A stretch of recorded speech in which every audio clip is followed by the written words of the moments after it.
ورحمة الله وبركاته.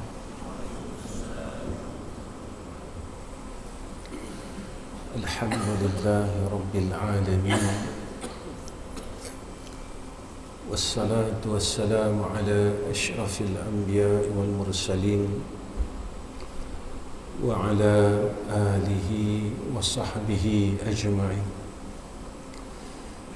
سبحانك لا علم لنا إلا ما علمتنا إنك أنت العليم الحكيم. اللهم لك الحمد وإليك المستكى وأنت المستعان، ولا حول ولا قوة إلا بالله العلي العظيم. وقال الله سبحانه وتعالى: وأما الذين فسقوا فمأواهم النار كلما أرادوا أن يخرجوا منها أعيدوا فيها وقيل لهم ذوقوا عذاب النار الذي كنتم به تكذبون. صدق الله العظيم. Yang saya hormati Tuan Pengerusi Masjid Qaryah Kampung Paya, seluruh barisan pegawai tadbir Masjid Qaryah Kampung Paya yang saya sayangi sekalian, hadirin wal hadirat yang disayangi oleh Allah Subhanahu wa taala. Tuan-tuan, perempuan yang dirahmati oleh Allah, terlebih dahulu saya mohon keizinan dari sekalian yang hadir pada malam ini untuk mengingatkan diri saya khususnya, dan bukan untuk mengingati tuan-tuan dan perempuan yang ada pada malam ini. Jadi mudah-mudahan moga-moga saya bertambah menjadi hamba yang Allah sayang dan diiktiraf sebagai hamba yang saleh. Sebab saya cukup takut apabila saya sibuk mengingatkan orang lain, tetapi saya terlupa akan diri saya sendiri. Padahal kita akan sama-sama untuk balik menemui hadrah Allah Subhanahu wa taala. Tuan-tuan yang saya kasih sekalian, ayat daripada surah As-Sajdah yang saya bacakan tadi berkenaan dengan ahli dosa, yang mana Allah nyatakan kepada kita tentang orang yang mengekalkan dosa. Mereka ini akan dimasukkan ke dalam neraka Allah, dan pada ketika itu keadaan ahli neraka Allah ini, mereka berusaha untuk memanjat tembok neraka Allah, tetapi pada ketika itu ditolak oleh malaikat yang menjaga neraka Allah. Lalu malaikat berkata kepada orang yang telah dimasukkan ke dalam neraka ini, zuqu azaban naril ladzi kuntum bihi tukazzibun. Rasakan tentang azab Allah yang mana semasa hayat kita dulu dalam dunia ini kita dustakan tentang kesengsaraan neraka, tentang azabnya neraka Allah. Kita tidak berkeyakinan penuh tentang apa yang disebut oleh Allah dalam Al-Quran. Lalu kita akan terus menerus melakukan dosa dan maksiat. Kita selalu berhati-hati dengan dosa zahir.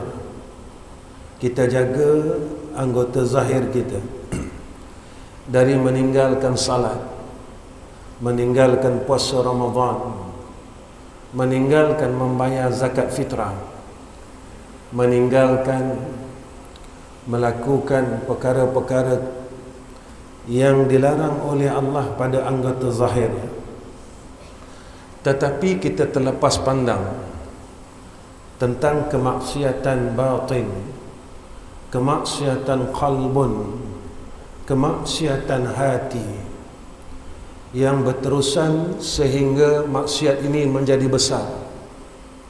Maksiat ini menjadi sebuah gunung, bagaimana yang telah terjadi kepada iblis laknatullah. Dia adalah makhluk yang kuat beribadah, dia berada di dalam jannah Allah, dia bersama dengan malaikat, tetapi disebabkan besarnya kerosakan hati, kerosakan batin, sehingga dia sanggup berkata di hadapan Allah, wa ana khairum minhu, aku lebih baik daripada Nabi Adam alaihissalam. Lalu dengan perkataan itu dia menunjukkan sifatnya, aba wastakbara wa kana minal kafirin. Lalu dia engkar dengan Allah Subhanahu wa taala. Kita memandang tentang jasad yang zahir dengan pakaian yang cantik, dengan serban, dengan lilitan serban yang indah, tetapi kita terlupa tentang jasad yang batin, iaitu qalbun, hati kita. Allah dan Sayyidina Rasul tidak memandang kepada jasad yang zahir ini.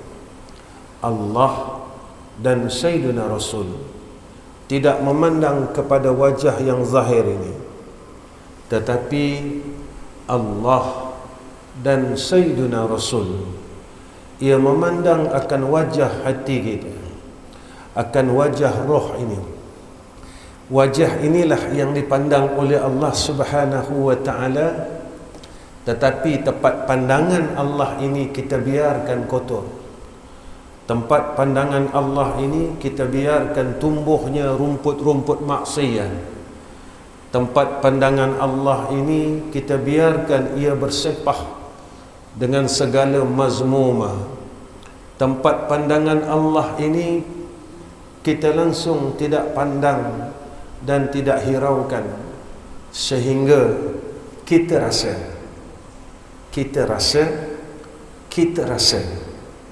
kita dipandang oleh Allah Subhanahu wa taala, kita dipandang oleh Sayyidina Rasulina Muhammad sallallahu alaihi wasallam. Sebab itu tuan-tuan, bila kita lihat perkara ini, perkara yang kita tinggalkan bertahun-tahun, tentang rasa sombong kita, tentang heran diri kita dan rasa kitalah yang terbaik, tentang akulah yang telah banyak beramal dan kita yakin kita boleh masuk syurga Allah dengan amalan yang kita buat ini. Dan kita terlupa tidak akan kita boleh masuk ke dalam jannah Allah illa melainkan bi syafaati Rasulina Muhammadin sallallahu alaihi wasallam. Sebab itu masjid ini tuan-tuan, selepas salat maghrib tadi saya terdengar akan alunan salawat, dan ini peringatan kita. Salawat ini bukan sekadar dialunkan, tetapi mengingatkan kita setiap waktu bahawa aku tidak boleh mendahului akan Sayyidina Muhammad. Aku tidak akan sekali-kali boleh melampaui Sayyidina Muhammad. Aku sekali-kali tidak akan boleh masuk syurga illa bi syafaati Sayyidina Muhammad sallallahu alaihi wasallam. Sebab itu tuan-tuan, ketika tuan-tuan ma'alunkan sallallahu alaika wasallam ya Rasulullah fi kulli lamhatin wa nafasin adada ma wasi'ahu ilmullah, sallallahu alaihi wasallam ya Rasulullah fi kulli lamhatin wa nafasin adada ma wasi'ahu ilmullah sallallahu alaihi wasallam ya Rasulullah fi kulli lamhatin wa nafasin adada ma wasi'ahu ilmullah. Dan jangan kita lupa, di dalam zikir itu ada yang menunggu kita, bahawa tidak akan sekali-kali kita boleh menjejakkan kaki ke dalam jannah Allah illa bi syafaati rasulina Muhammad sallallahu alaihi wasallam. Sebab itu hati yang bersih, hati yang sentiasa memandang akan Allah, dan hati yang sentiasa memandang akan Sayyidina Rasulina Muhammad sallallahu alaihi wasallam. Tetapi tatkala hati ini penuh dengan dosa dan maksiat, ketika itu kita mula sombong dan kita rasa aku boleh masuk jannah Allah tanpa pertolongan dan syafaat Rasul. Lalu kita bertanya, bilakah rasa di dalam hati kita sentiasa berharap akan syafaat Rasulullah sallallahu alaihi wasallam? Bila masakah ataupun kita sentiasa berpegang dengan amal yang kita buat, yang kita rasa semayang kita, ibadat kita, puasa kita, kita dapat masuk syurga Allah, lalu kita melupai akan Sayyidina Rasulina Muhammad sallallahu alaihi wasallam. Tuan-tuan, ini semua disebabkan hati kita yang penuh dengan dosa dan maksiat. Sebab itu ulama menyatakan kepada kita, akibat daripada dosa itu, kita mula tidak menganggap dosa ini satu dosa. Kita mula biarkan sifat kesombongan kita. Sombong ini satu dosa, tuan-tuan. Sehingga Rasulullah berpesan kepada kita, tidak akan sekali-kali seseorang itu dapat masuk jannah Allah ada di dalam hatinya sebesar zarrah akan sombong dan riya. Ketika kita mula sombong dengan Allah, kita mula sombong dengan syafaat Rasulullah sallallahu alaihi wasallam, ketika itu kita tak sedar, kerana kita rasa apa yang aku buat, aku boleh masuk syurga. Kita lupa bahawa kita dapat menyebut nama Allah ini bisyafa'atin Nabi. Kita lupa kita dapat mengenal akan Allah itu bisyafa'atin Nabi. Kita lupa kita dapat salat, sujud, rukuk menghadap hadrah Allah adalah bisyafa'atin Nabi. Kita lupa bahawa rasa kasih kepada Allah dan kasih kepada Sayyidina Rasulina Muhammad sallallahu alaihi wasallam adalah bisyafa'atin Nabi Muhammadin sallallahu alaihi wasallam. Jika Sayyidina Rasul tidak menunjukkan jalan ini kepada kita, nescaya saya dan tuan-tuan tidak berada dalam masjid ini. Sebab itu apa yang Allah nyatakan kepada kita, wa ma arsalnaka illa rahmatan lil alamin. Tidak aku utuskan olehmu ya Muhammad sallallahu alaihi wasallam illa rahmatan lil alamin, melainkan menjadi rahmat atas sekalian alam. Saya teringat tuan-tuan, kata guru saya, tuan-tuan kenal kot guru saya, iaitu Tuan Haji Ali Seliau.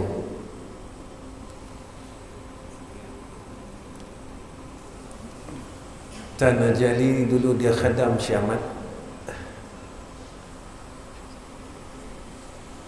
Ketika peristiwa Isra' dan Mi'raj, qalbun Nabi dibelah oleh malaikat, dibuang akan titik hitam itu. Tuan-tuan,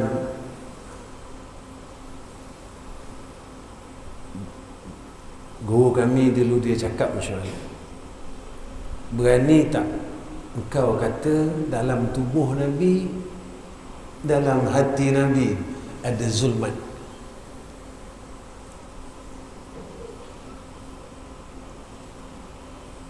Berani tak tuan-tuan? Ni guru saya tanya saya, tuan-tuan. Saya tak boleh cakap. Berani tak dia kata? Engkau katakan dalam qalbun Nabi itu ada zulmah. Cerita dia memang itu cerita dia, kata dia. Tapi berani tak dia kata? Saya tak cakap, tuan-tuan. Lalu dia teruskan, ketika dibersihkan akan qalbun Rasul itu, ketika itu iaitu dibuang akan rahmat pada satu makhluk, iaitu Iblis laknatullah. Kerana disebut di dalam Al-Quran, wa ma arsalnaka illa rahmatan lil alamin. Tiap-tiap perkara yang dijadikan oleh Allah adalah alam. Alam ini iaitu yang menerima daripada Adam kepada wujud, daripada wujud kepada Adam.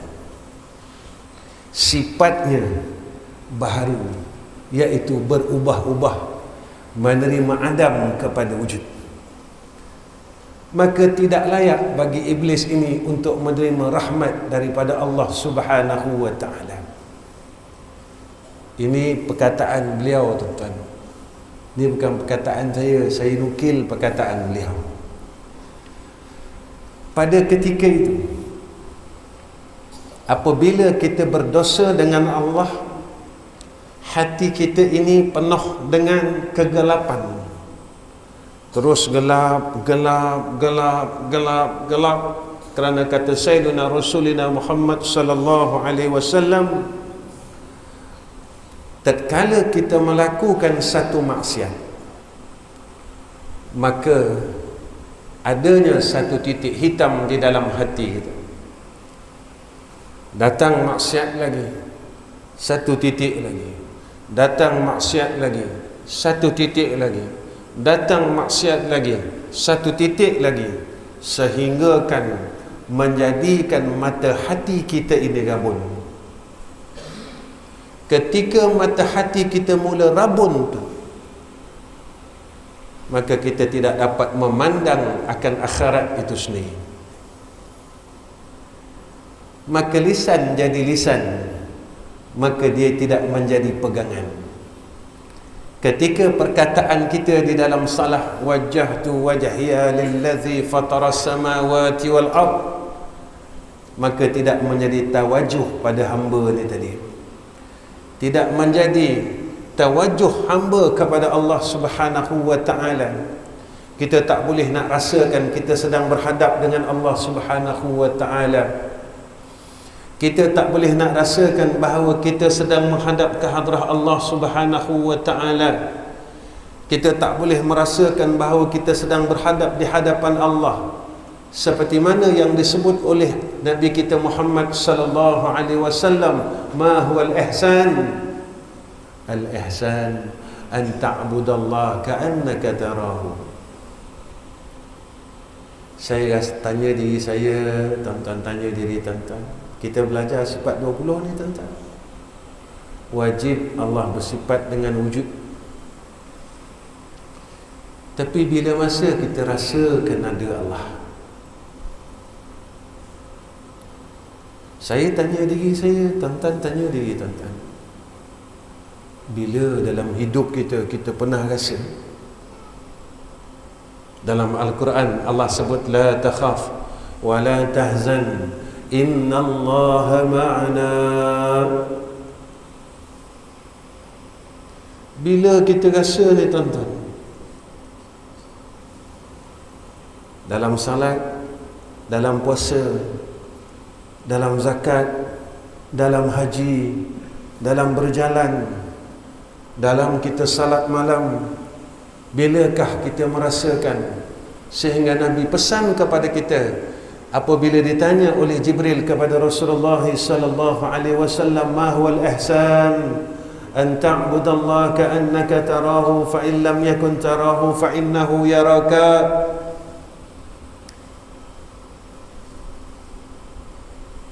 Kalau engkau tak boleh rasa, engkau tetap dipandang oleh Allah. Makna yang mudah kita faham. Inilah hamba Allah tuan-tuan. Tetapi tatkala kita telah bertukar menjadi hamba selain Allah,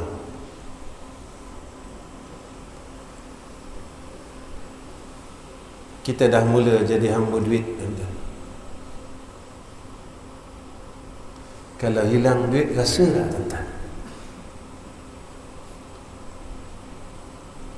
Saya tanya diri saya, tuan-tuan tanya diri tuan-tuan, kurang duit dalam bank kita, berasa tak tuan-tuan? Allah, kurang Allah Ta'ala dalam hati kita, dia rasa apa-apa tak?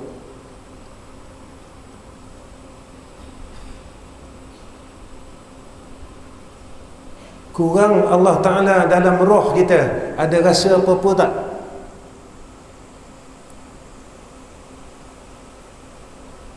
Soalan pertama kita masuk liang lahat, man rabbuka?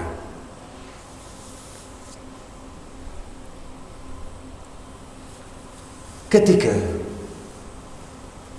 kita tidak termasuk di dalam apa yang Allah sebut dalam Al-Quran, yauma la yanfa'u malun wala banun, Allah, illa man atallaha biqalbin salim. Pada hari itu tidak ada manfaat harta, anak pinak, melainkan mereka yang datang kepada Allah dengan hati yang tenang, hati yang sejahtera, hati yang langsung tidak mensyirikkan Allah. Siapa Tuhan kita? Siapa tempat kita bersandar? Siapa yang kita lebih percaya? Betul, almarhum orang tua saya tuan-tuan, dia ajar sifat 20 dengan saya mudah. Wajib tak Allah bersifat dengan sifat baqa? Wajib, saya kata tuan-tuan. Kau yakin tak? Yakin. Lalu dia tanya saya, kenapa yang kau sayangkan fana lagi daripada yang baqa?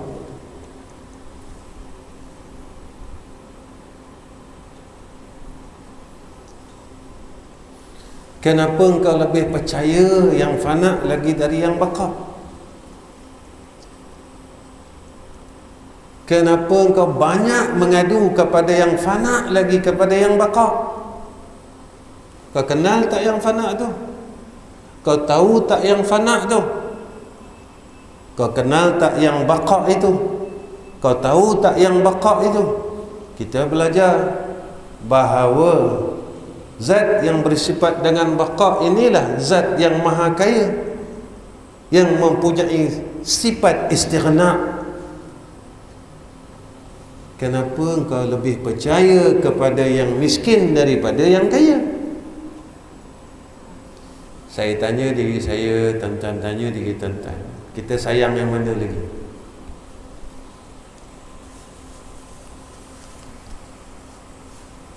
Sayang yang fana ke sayang yang baqa?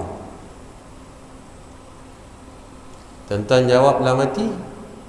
Dalam mati pun Allah Ta'ala tahu, tuan-tuan. Maka jawapan kita itulah i'tiqad kita.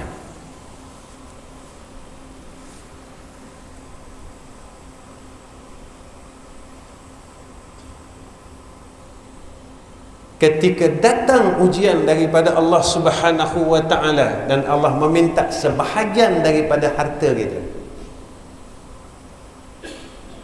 Allah nak tengok kita, kau sayang aku ke kau sayang duit yang aku bagi? Kau jangan lupa duit yang ada kat kau ni pun aku bagi.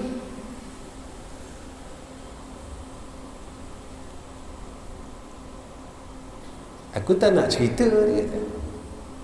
Aku nak tengok kau buat. Cerita tak pakai. Cerita akan tinggal dalam dunia, tapi buat ni dia akan ikut sampai akhirat.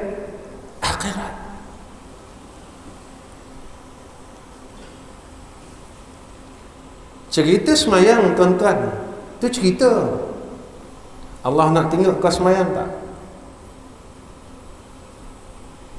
Cerita ini untuk kita membetul akan qauli salat, fi'li salat, qalbi salat. Dan aku nak tengok kau salat.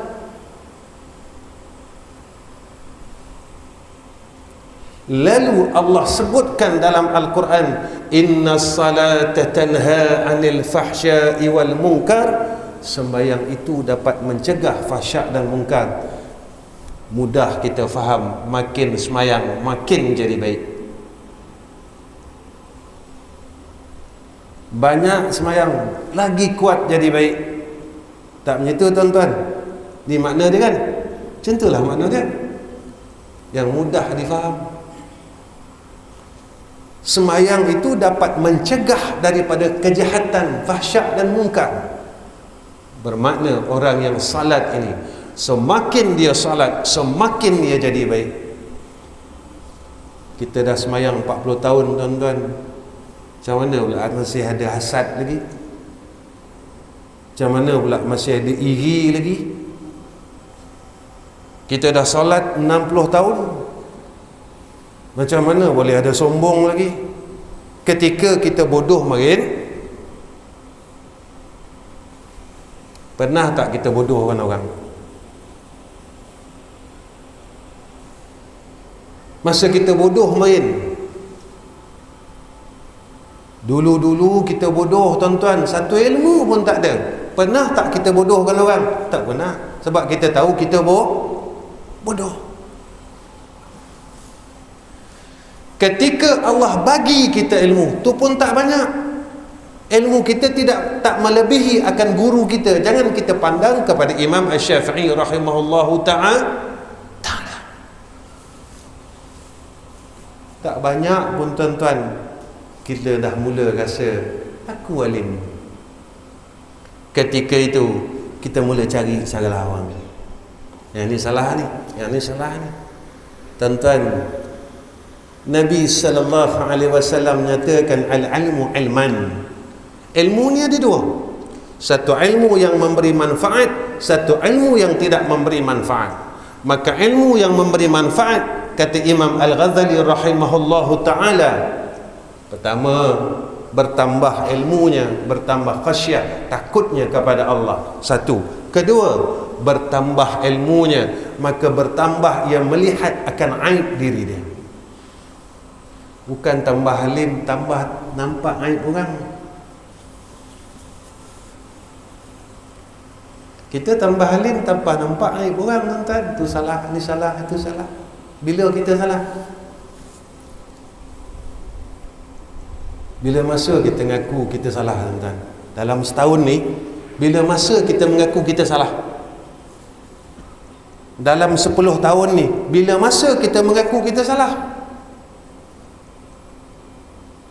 Tuan-tuan, iblis dia tak pernah mengaku dia salah.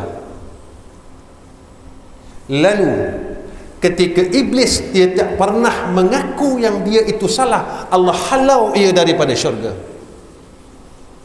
Tuan-tuan, kita yang belum masuk syurga tak pernah mengaku kita salah, boleh tak kita masuk syurga? Saya fikir, tuan-tuan fikir.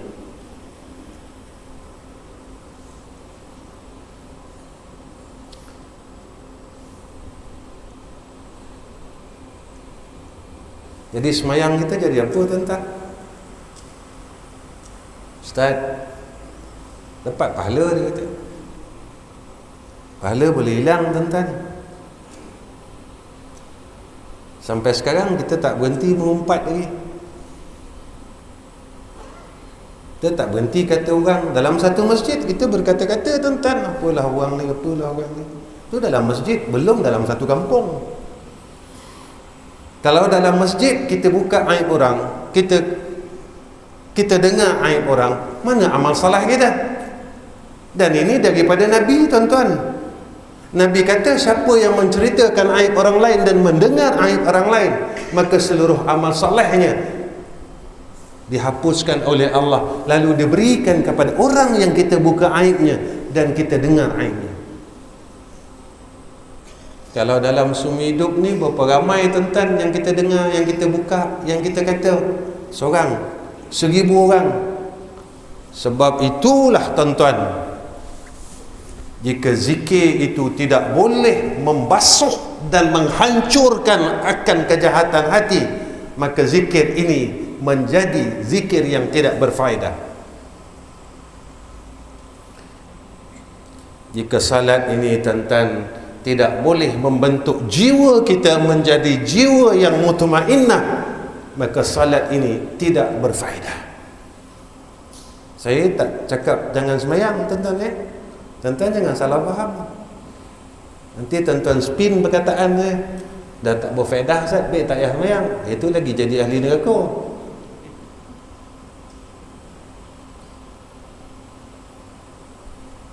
Maksudnya pada fiqh dia sah, tetapi pada Allah tidak diterima oleh Allah Subhanahu wa ta'ala.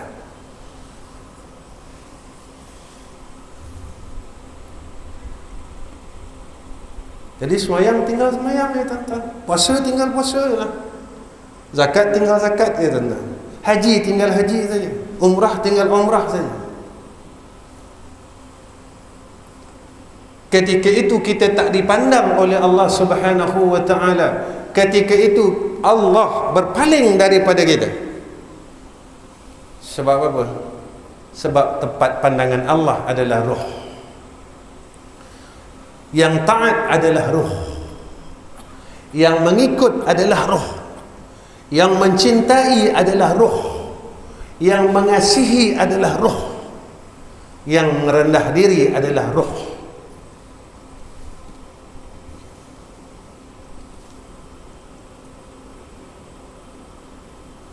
Nah, masuk bulan Maulid ni, tuan-tuan. Saya tanya tuan-tuan, saya tanya diri saya, tuan-tuan tanya diri tuan-tuan. Berapa kali kita sambut Maulid? Tuan-tuan? Berapa kali Nabi datang jumpa kita dalam hidup kita? Tuan-tuan jangan jawab. Muhasabah.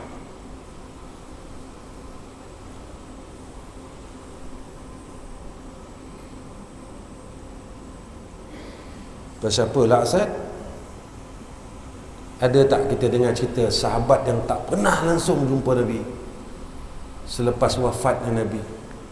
A'immatul arba' tidak pernah bertemu dengan Nabi dalam ru'yah mereka. Awliya illah, guru-guru kita yang hampir dengan Allah, mereka tidak pernah melihat wajah Rasul dalam hidup mereka. Tapi kenapa Allah halang kita? Kenapa Sayyidina Allahumma salli ala Sayyidina Muhammad, kenapa Rasulullah tidak mahu melihat wajah kita? Ada sebab.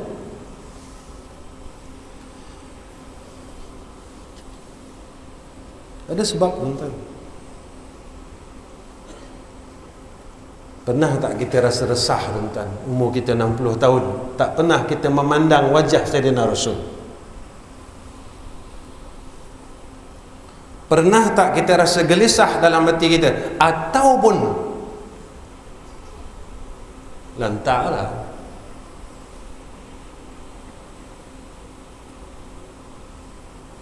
Sampai Nabi pesan kat kita, siapa yang melihat aku ketika hidupku dan melihatku selepas wafatku, yakni dalam ru'yah, maka wajib syafaatku di yaumul mahsyar.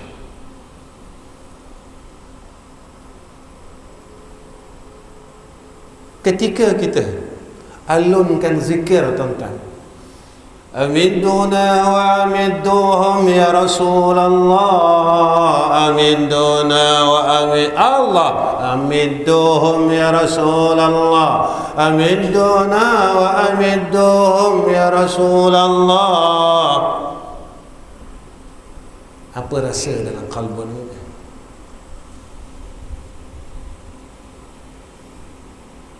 Apa rasa dalam kalbu kita ketika kita berada di hadapan Sayyidina Rasulina Muhammad sallallahu alaihi wasallam di Madinatul Munawwarah? Kita bagi salam ke Sayyidina Rasul, assalamu alayka ya Rasulullah, assalamu alayka ya Nabi Allah, assalamu alayka ya Safi Allah.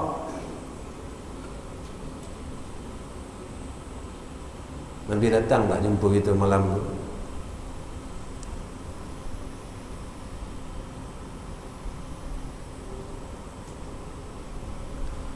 Kita kena tanya, tuan-tuan.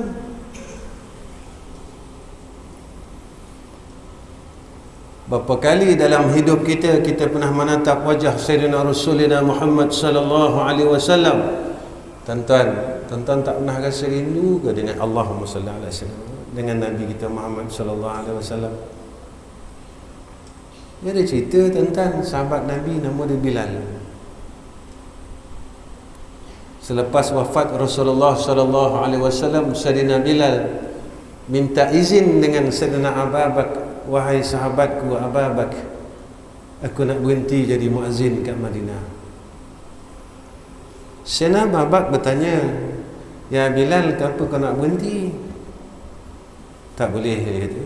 Setiap kali aku laungkan azan, aku teringat dekat Nabi. Aku rasa macam Nabi tak wafat, dia kata. Aku rasa macam Nabi hidup. Sebab kadang-kadang Nabi gerak aku, kadang-kadang aku gerak Nabi, kata. Maka Sayyidina Abu Bakar kata, ikut engkau lah Bilal. Dia pindah jauh dari Madinah. Bertahun dia tidak datang ke Madinatul Munawwarah, tuan-tuan, sebab teringat sangat ke Rasulullah. Satu hari dia mimpi bertemu dengan Rasulullah sallallahu alaihi wasallam. Rasulullah datang dalam mimpi Sayyidina Bilal. Rasulullah cakap macam ni, ya tuan-tuan, wahai Bilal, engkau dah lupa aku ke? Rasulullah datang beritahu kat Sayyidina Bilal, wahai Bilal, engkau dah lupa aku ke? Bangun Sayyidina Bilal daripada tidurnya dalam keadaan yang menangis teresak-esak. Dia kejutkan isteri dia, tuan-tuan. Dia kata, wahai isteri, ku siapkan kuda yang paling laju. Isteri dia tanya, kenapa? Aku nak jumpa Rasulullah sallallahu alaihi wasallam. Apa yang berlaku kepada Sayyidina Bilal, tuan-tuan? Sayyidina Bilal daripada rumahnya, dia memacu kudanya. Daripada pintu rumahnya tidak berhenti air matanya jatuh di bumi. Jatuh. Ketika Sayyidina Bilal, tuan-tuan, dia nampak bangunan-bangunan di bumi Madinatul Munawwarah, Sayyidina Bilal menangis seperti mana seorang kanak-kanak yang kecil. Dia meraung-raung, tuan-tuan, ketika dia nampak bumi, bangunan-bangunan di bumi Madinah.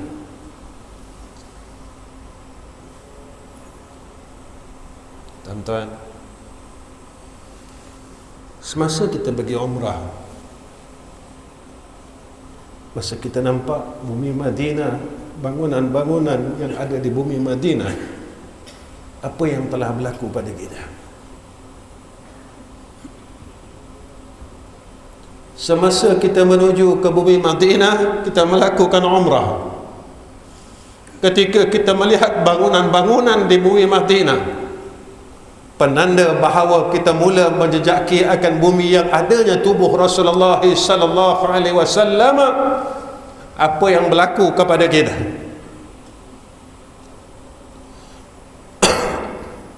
Saya tanya diri saya, tuan-tuan tanya diri tuan-tuan, sebab kita pernah melalui peristiwa itu.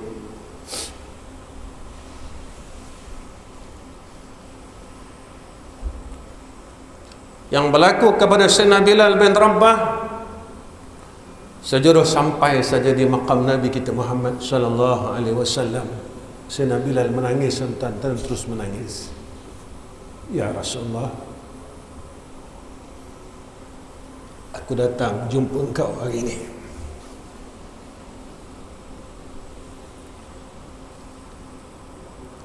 Bertahun aku tidak datang menjenguk akan maqam kau ya Sayyidina Rasulina Muhammad sallallahu alaihi wasallam. Bukannya aku melupakan akan kau ya Rasulullah, tetapi aku tak boleh menahan akan rasa perasaan yang kau masih hidup, wahai kekasih Allah. Ketika dia bercakap-cakap dengan Sayyidina Rasul di hadapan maqam Nabi kita Muhammad sallallahu alaihi wasallam, datang Sayyidina Umar, datang Sayyidina Abu Bakar. Mereka tanya kepada Sayyidina Bilal, apa yang berlaku wahai Bilal, wahai sahabatku? Lalu Sayyidina Bilal berkata, menceritakan akan halnya kepada sahabat Rasulullah sallallahu alaihi wasallam. Mereka bertiga tuan-tuan berpeluk macam ni tuan-tuan. Mereka bertiga berpelukan lalu menangis di hadapan maqam Rasulullah sallallahu alaihi wasallam. Wahai Bilal, bukan engkau saja yang merindui Rasulullah sallallahu alaihi wasallam, kami juga merindui akan tubuhnya Sayyiduna Rasulina Muhammad sallallahu alaihi wasallam. Tentang sifat ini akan terhalang jika mana dosa kita dengan Allah terlalu banyak. Kenapakah banyak perkara kebaikan tidak Allah anugerahkan kepada kita? Sebenarnya dosa sombong kita terlalu besar. Dosa sombong kita ini terlalu banyak. Sebab itu tuan-tuan, Syekh kami dulu pernah pesan salawat pada lisan mudah. Allahumma salli ala Sayyidina Muhammad sallallahu alaihi wasallam ya Rasulullah. Tapi jangan kau tinggalkan salawat pada tubuh. Salawat pada tubuh iaitu kau ikut semua syariat yang dibawa di Nabi kita Muhammad sallallahu alaihi wasallam. Nabi suruh semayang, semayang. Nabi larang berkelahi, jangan berkelahi. Nabi suruh sayang budak-budak, sayang. Nabi suruh menghormati orang tua-tua, hormat. Yang ni selawat pada tubuh badan.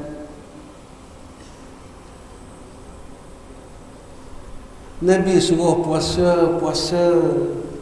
Nabi suruh tahan hati ni daripada iri, hasad, putuskan silaturahim. Tahan.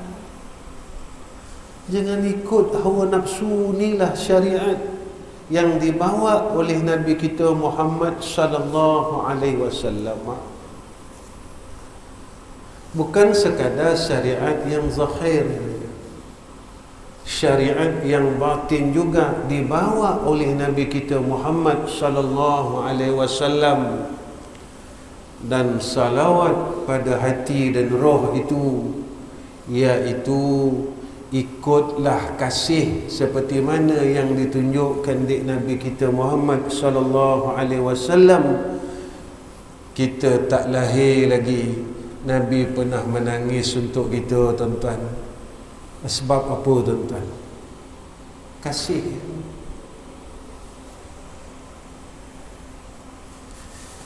Di mana bumi Nabi berpijak, di situlah terbitnya kasih. Mana bumi tu? Kaki Nabi pernah berpijak tentang bumi Taif. Akhirnya terbit kasih. Kita pernah dengar kan tuan-tuan, ketika Nabi tuan-tuan pergi ke Taif, minta perlindungan kepada orang Taif, apa yang berlaku kepada Nabi? Badan Nabi luka dan darah Nabi jatuh di bumi Taif. Malaikat tanya dengan Nabi, tak aku musnahkan bumi Taif? Nabi kata jangan. Aku berharap keturunan dia besok akan Islam. Tuan-tuan, kalau orang buat zalim dengan itu macam mana tuan-tuan?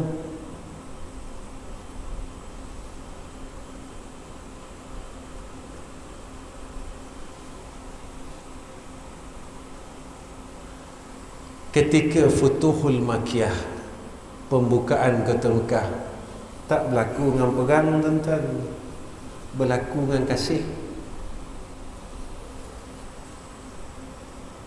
Wahai orang-orang Quraisy Mekah, hari ini aku maafkan semua orang.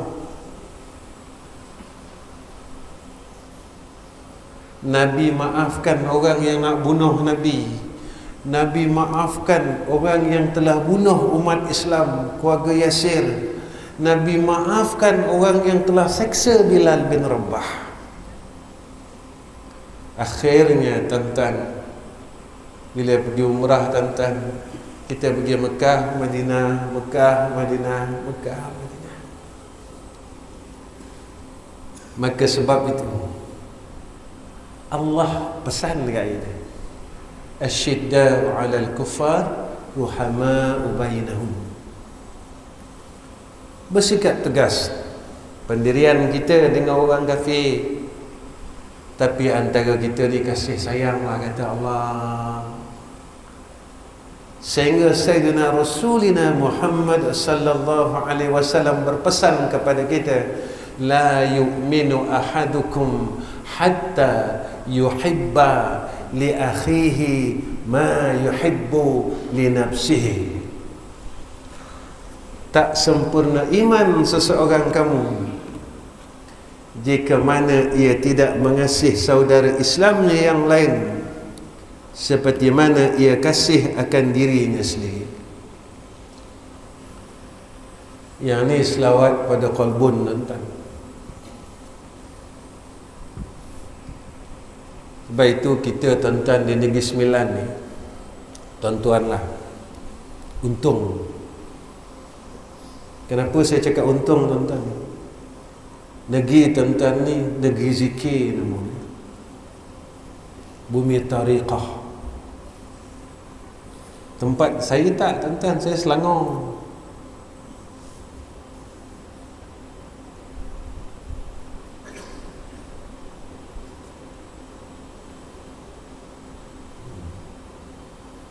Kita dipesan jangan tinggal selawat azamiyah, jangan tinggal istighfar kabir. Ada cerita tuan-tuan, sahabat saya ni tak pernah tinggal selawat azamiyah setiap waktu, tak pernah tinggal. Dia baru yang meninggal. Tiap-tiap waktu dia tak pernah tinggal selawat azamiyah. Ketika saat dia meninggal hari Jumaat, lepas main Jumaat balik rumah, dia ulang selawat azamiyah 3 kali tuan-tuan. Dia ulang selawat azamiyah 3 kali. Habis selawat azamiyah 3 kali, dia ulang tahlil 3 kali. Tahlil yang kita baca lepas main maghrib ni, la ilaha illallah Muhammadur Rasulullah fi kulli lamhatin wa nafasin adada ma wasi'ahu ilmullah. Diulang 3 kali, habis. Isteri dia tengok, tak ada dah. Sebelum dia nak baca selawat azamiyah, dia minta maaf dengan isteri dia, dia minta maaf dengan anak-anak.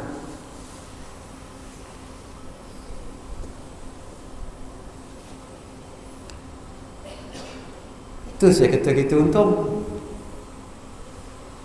Tapi siapa yang boleh baca selawat azamiyah tiap-tiap waktu? Siapa yang boleh baca istighfar kabir tiap-tiap waktu? Siapa yang boleh baca tahlil tiap-tiap waktu? Sebab itu hebatnya tuan-tuan, amalan yang telah diturunkan kepada kita, akhirnya hati yang keras tidak akan boleh membawa segala zikir-zikir tersebut, illa melainkan hati yang lembut. Baik itu kita ni tuan-tuan dibasuh dengan zikir ya latif.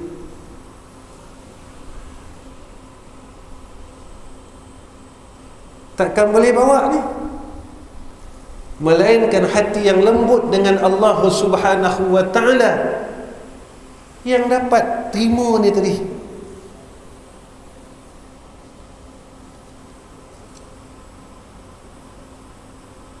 Kan tuan-tuan, saya bercakap ni sebab di Negeri Sembilan. Kalau Negeri Selangor saya tak cakap ni tuan-tuan. Sebelum kita nak zikir ya latif kan, wa madda lil khairil khalqi yada, sampai habis.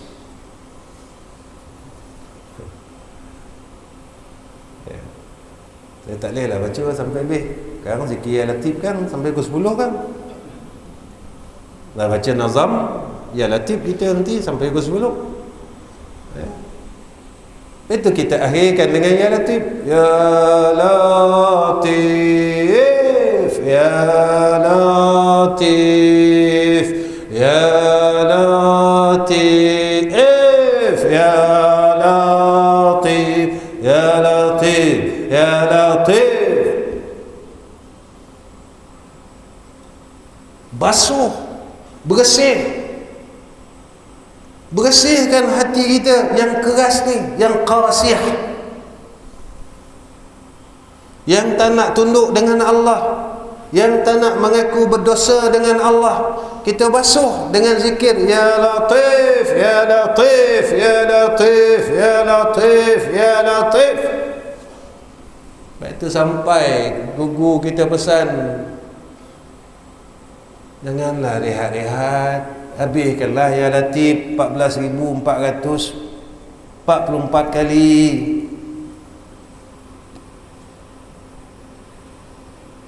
Kita tak mampu nak buat tuan-tuan 14,000 tu. Ya latif 14,000 tu kita tak mampu nak buat. Padahal zikir yang paling mudah, ya latif, ya latif, ya latif, ya latif, ya latif, ya latif, ya latif, ya latif, ya latif, 14,000. Kita bersembang benda yang sama tuan-tuan. Bersembang benda yang sama. Pasal minyak masak. Bukan nama-nama orang kita tuan-tuan. Tuan-tuan sembang pun tak turun harga. Tuan-tuan sembang tak naik. Tuan-tuan sembanglah macam mana pun, ceritalah macam mana pun. Kita dah nak mati dah tuan-tuan. Saya nak mati, tuan-tuan nak mati. Apa salahnya? Kita tukar perkataan kita dari menceritakan benda yang sama. Sembang hal orang, masuklah masjid, cerita lagi, keluar masjid, cerita lagi. Tak penat ke tuan-tuan? Masuklah masjid, cerita lagi, cerita benda sama. Keluar masjid, cerita lagi tuan-tuan, benda sama. Balik di rumah, cerita lagi. Pakai telefon pula, sambung lagi pakai WhatsApp ni tuan-tuan. Apa salah kita tukar dah? Kita nak menghadap hadrah Allah, maka kita tukar dengan kita sentiasa mengingat Allah. Ala bi dzikrillah tatma'innul qulub. Zikir itu tenang hati kita. Tuan-tuan yang dirahmati oleh Allah Subhanahu wa ta'ala, saya rasa cukuplah setakat ini pertemuan saya dengan tuan-tuan. Saya pun tak tahu saya cerita apa malam ni. Saya pun tak tahu tuan-tuan. Tuan Haji Nizam tanya saya, Ustaz nak ceramah apa malam ni? Tak, saya kata. Ikut apa yang keluar dari mulut saya lah, saya kata. Orang tak alim tuan-tuan, kalau orang alim tak apa, tuan-tuan sebab salah panggil. Saya bukan orang alim. Kalau orang alim tak apa, saya orang bodoh tuan-tuan. Dosa banyak, dah lah banyak, bodoh lah lagi. Tuan-tuan tak apa, tak mungkin saya nak ajar tuan-tuan. Tuan-tuan orang alim, tuan-tuan orang pandai. Takkan orang buta nak pimpin orang celik tuan-tuan. Orang buta pegang tangan orang celik, bang longkang bang. Tak, orang celik bingung. Sekarang siapa yang buta, siapa yang celik ni, dia kata. Kau yang buta ke aku yang buta, dia cakap. Jadi tak mungkin saya nak ajar orang alim, sebab saya bodoh tuan-tuan. Dosa banyak, ya. Jadi tuan-tuan, mudah-mudahan saya pesan dengan diri saya, dan inilah pesan guru kami, selagi dia kata, dalam hidup kita ni, dia kata, sebelum kau matilah, dia kata, kau mintalah sungguh-sungguh kau nak tengok wajah Sayyidina Rasul. Saya bercakap ni sempena bulan Maulidur Rasul. Sebelum kau nak balik, dia kata, kau mintalah dengan Allah sungguh-sungguh. Macam mana engkau bersungguh daripada muda sampai tua minta joki, kata dia. Minta duit ni tak pernah berhenti tuan-tuan kita, betul tak? Duit tak pernah berhenti minta. Ya Allah, luaskanlah rezeki saya. Ya Allah, mudahkan rezeki saya. Ya Allah. Dia mudah tuan-tuan sampai tua, sampai malaikat pun hafal lah doa kita tu. Dia tahu dah lepas ni mesti jokinya. Aku dah tahu dah tu. Ni kawan ni lepas ni dia kata mesti minta duit.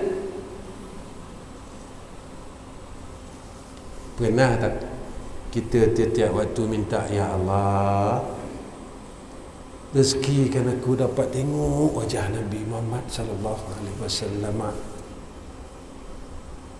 Cubalah tuan-tuan, kita ubahlah. Sebab umur dunia ni tak lama dah tuan-tuan. Kita pun tak lama. Kita pun umur dunia lah ni. Kita pun tak lama. Takkan tak teringin tuan-tuan. Tak dapat selalu, sekali jadilah.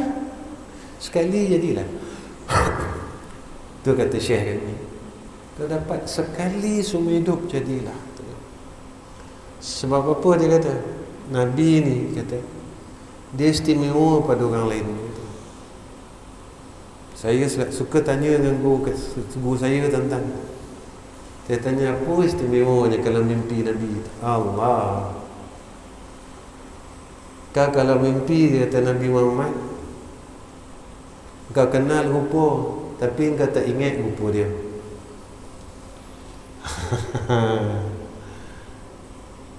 Lepas mimpi, kita tak boleh ingat lagi tuan-tuan rupa Nabi dah. Dilupakan oleh Allah. Tapi kenal. Mimpi kali kedua, kenal kita. Yang tu Nabi kita Muhammad sallallahu alaihi wasallam. Berbeza dengan insan yang lain. Nampak sekali, ingat dalam kepala kita. Rupa dia sekian. Istimewa Nabi Muhammad. Sekali kau bertemu dengan Sayyidina Rasul, kau tak boleh ingat wajah dia, tapi kau kenal dia kata. Itulah hebatnya. Itulah antara mukjizat Sayyidina Rasulina Muhammad sallallahu alaihi wasallam. Bersamalah kita tuan-tuan ya. Insya-Allah tuan-tuan. Ya. Saya teringin pun tuan-tuan, saya pun teringin nak tengok, nak pegang, nak cium. Teringin gitu. Ya. Sebelum kita matilah tuan-tuan, kita dapat peluk dia, kita dapat cium dia, kita dapat cium. Ya. Teringin sangatlah. Ya. Dah dapat dah kan mimpi Nabi, tengok wajah Nabi. Ya Allah, nak matilah, tak apalah. Nak matilah ya Allah, tak apalah. Tak. Banyak benda yang Allah tak bagi kat kita, tuan-tuan. Lailatul Qadar Allah tak bagi kat kita. Lailatul Qadar kita tak nak jumpa Lailatul Qadar. Sebab apa kita tak nak jumpa? Tak tahulah. Guru kita Allah bagi. Imam Syafi'i, Imam Hanafi, Imam Hanbali Allah bagi. Imam Ghazali. Kita Allah tak bagi. Sebab apa pula Allah tak bagi kat kita ni? Kita pun tak nak minta. Sebelum akhir Ramadan tak jumpalah, tak dapat Lailatul Qadar, tak apalah ya Allah, janji boleh dapat zakat, dia kata. Dia kira zakat je, tuan-tuan. Lalulah 30 Ramadan, lalulah 40 Ramadan. Tak ada apa-apa, tuan-tuan, dalam diri kita. Gagal dan terus gagal. Dan jangan kita gagal sehingga akhir hayat kita. Na'udzubillahi min zalik. Jadi tuan-tuan, setakat inilah pertemuan saya dengan tuan-tuan. Dan akhir kalam, pertama saya minta tuan-tuan tolong doakan saya, isteri, anak-anak, cucu saya, menantu saya. Mudah-mudahan kami dapat jadi orang baik. Ya, tuan-tuan tak apalah, tuan-tuan orang baik. Saya ni orang tak baik ni. Ya, tuan-tuan orang baik, orang salah. Ya, saya ni pasik lagi, tuan-tuan. Banyak pasik yang saya nak kena buang lagi. Banyak. Ya. Yang keduanya, tuan-tuan tolong doakan madrasah saya, seperti mana yang disebutkan oleh MC ni. Ya, madrasah saya di Selangor ada 2 dan 1 di Kuala Terengganu. Ya, yang sedang dalam pembinaan. Saya tengah buat surau ni, tuan-tuan, seluas 11,000 kaki persegi. Dan beberapa asrama yang akan kita bina. Ya, sebab saya baru terima tanah tu lebih kurang dalam 8 bulan. Jadi insya-Allah surau kita kemungkinan akan siap sepenuhnya pada 1 Januari, pada bulan Januari tahun hadapan. Prosesnya telah hampir 70% ke 80% sekarang. Ya, saya minta doa, tuan-tuan, bukan saya minta duit, tuan-tuan. Tuan-tuan jangan risau. Ustaz dah sebut pakai sekolah ni lama, nanti kejap lagi jalanlah tabung tu. Tuan-tuan jangan risau, sebab saya tahu tuan-tuan kedekut. Ya, sebut dia pasal sekolah, ditarik muka, tuan-tuan, siap tarik muka. Habislah kita. Ya, tak ada, tuan-tuan. Memang perangai saya tak ada buat kutipan mana-mana masjid. Ya, ini memang perangai saya. Saya minta doa ya. Sebab doa orang yang lebih umur daripada saya makbul. Tuan-tuan banyak beramal daripada saya. Jadi tuan-tuan tolong doa, ya Allah, apa yang orang tu buat, ya Allah, aku tak kenal pun dia, tak siapa-siapa, orang Muhammad manalah datang masjid kami, dia kata dia. Tibalah minta doa lah, dia kata. Aku doa je lah, dia kata. Sebab Nabi kata doa daripada orang mukmin, saudara mukmin yang lain tanpa pengetahuan saudaranya makbul, kata Nabi. Tuan-tuan tolong doa. InsyaAllah ya tuan-tuan. Sebab saya buka madrasah tak macam orang lain. Saya tak kenakan apa-apa yuran. Api, air, makan, minum tak ada. Bertahun, tuan-tuan, bukan 40 tahun dah. Sekolah saya sendiri 24 tahun. Saya tak minta 1 sen pun. Nak bagi, tak bagi sudah. Sampai ke sudah, tak bagi, tuan-tuan. Tapi Alhamdulillah. Alhamdulillah. Tuan-tuan jangan fikir lalu akal, naik darah tinggi. Api air madrasah saya sebulan 10,000. Itu baru api air, belum makan minum lagi, tuan-tuan. Yuran tak ada. Apa saya bukan kaya, tuan-tuan, tak ada pam minyak, sawit pun tak ada, semua tak ada, tuan-tuan. Saya macam inilah hari-hari hidup saya. Datang masjid, balik masjid, macam itulah, tuan-tuan. Itulah kerja saya. Tuan-tuan jangan tanya nanti. Jangan tanya macam mana Ustaz, tak ada macam mana dah. Ya? Ini boleh jadi cerita tuan-tuan, jadi cerita dongeng. Yang ketiga. Saya ambil masuk ni. Ni entah bila tahun saya datang. Mungkin kuliah yang terakhir ustaz ni bagi jalan ni sampai 9 lebih dia tekan minyak betul-betul. Yang ketiga, saya harap pihak pengurusan masjid tidak menghulukan saya sampul segati. Mak saya memang tak terima. Nanti sebenarnya tuan-tuan, kenapa Ustaz cakap, saya sebenarnya dah penat dah tuan-tuan nak bercakap dengan orang masjid. Saya cakap saya tak terima, tapi dogil lah tuan-tuan. Kadang dah tua pun dogil lagi lah, susah cakap dengan orang tua ni. Kita cakap kita tak terima, Ustaz ambil lah juga kan. Dia susah lah, saya jadi susah tuan-tuan. Hari-hari duduk berkelahi dengan orang masjid kan? Padahal berkelahi ni tak boleh. Jadi harap orang masjid faham. Boleh Tuan Pengurusi? InsyaAllah. Ni pengurusi yang paling baik yang saya pernah jumpa lah. InsyaAllah ya tuan-tuan. Jadi seronok, mudah-mudahan kita nak apa tuan-tuan, bila kita bertemu kerana Allah, berpisah kerana Allah, sikit pun tak ada urusan daripada urusan dan tujuan keduniaan. Mudah-mudahan kita dalam rahmat dan kita dapat kasih sayang Sayyidina Rasulina Muhammad sallallahu alaihi wasallam. Bismillahirrahmanirrahim. Alhamdulillahirabbil alamin. Wassalatu wassalamu ala asyrafil anbiya wal mursalin wa ala alihi washabbihi ajmain. Ya Allah, Ya Rahman, Ya Rahim, Ya Hayyu Ya Qayyum. Ya Allah, kami tadahkan dua tangan kami ya Allah. Kami mohon ampun, kami mohon maaf ya Arhamar Rahim. Ya Allah, Ya Rahman, Ya Rahim, kami mohon dengan keberkatan Sayyidina Rasulina Muhammad sallallahu alaihi wasallam, jadikan kami insan yang baik ya Allah. Jadikan isteri kami isteri yang baik ya Allah. Jadikan dua ibu bapa kami dua ibu bapa yang baik ya Allah. Jadikan anak-anak kami dan juga keturunan kami, cucu kami, menantu kami di kalangan orang-orang baik ya Arhamar Rahimin.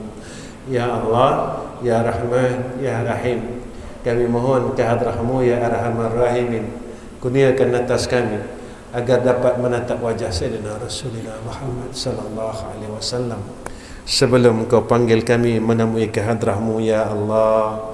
Ya Allah, Ya Allah, Ya Hayyu Ya Qayyum. Wa sallallahu ala sayyidina Muhammad wa ala ali sayyidina Muhammad walhamdulillahi rabbil alamin. Taqabbalallahu minna wa minkum.